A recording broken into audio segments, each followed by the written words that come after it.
ఇప్పుడు రేవంత్ రెడ్డి గారు ఏమంటున్నారు, గత ప్రభుత్వం చేసిన అప్పులే ఇప్పుడు కట్టలేక మేము చేస్తున్నాం, తెలంగాణ దివానా తీసే పరిస్థితికి వచ్చింది, ఆయన లంక బిందెలు తీసుకుపోయి ఫామ్ హౌస్ లో పెట్టేసుకున్నాడని ఈయన అంటున్నారు కదా. లంక బిందెలు ఫామ్ హౌస్ లో పెట్టుకున్నాను కాదంట నేను, మనం గాడిదలా కాస్తున్నావా? హోంమంత్రి ఏమని దగ్గర ఉంది, నీ దగ్గర లేదా?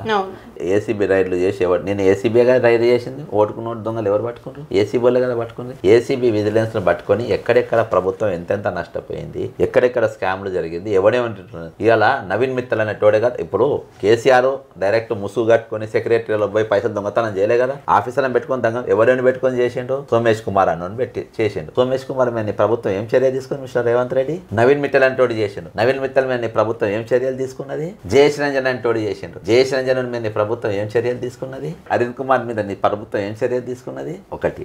సెకండ్ చెప్తాం, హైదరాబాద్ రింగ్ రోడ్ పైన ప్రతిరోజు 2 కోట్ల రూపాయలు వచ్చేది. గత ప్రభుత్వం అది ఐఆర్బీకి ఇచ్చింది, బాంబే బేస్డ్ కంపెనీకి రింగ్ రోడ్ ఇచ్చింది. మన ఏప్రిల్ 1వ తారీఖు వెళ్ళి మళ్ళా రేట్ పెంచారు, టోల్ గేట్ రేట్లు పెంచారు. వాహనాలు పెరిగినాయి ఈ సంవత్సరంలో. హాలిడేస్ లో పండుగలు ఇంకెక్కువ పెరుగుతాయి. అంటే ప్రతిరోజు 3 కోట్లు నడుస్తుంది. హాలిడేస్ పండుగ రోజులలో ఉన్న సమయంలో రోజుకు 5 కోట్ల వరకు నడుస్తుంది. నువ్వు అపోజిషన్ లీడర్ గా ఉన్నప్పుడు, అంటే నువ్వు ఎంపీగా ఉన్నప్పుడు, పిసిసి అధ్యక్షుడు దీని మీద నేను విజిలెన్స్ చేస్తా అని అన్నావు.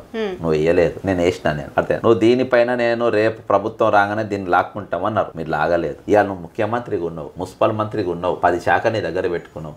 ఇవాళకి హైదరాబాద్ రింగ్ రోడ్డు రోజు తెలంగాణకు సగటున యావరేజ్ గా 4 కోట్ల రూపాయలు వచ్చే ఆదాయం వచ్చేదాన్ని నువ్వు ఎందుకు మళ్ళా వాపస్ తీసుకుంటలేవు?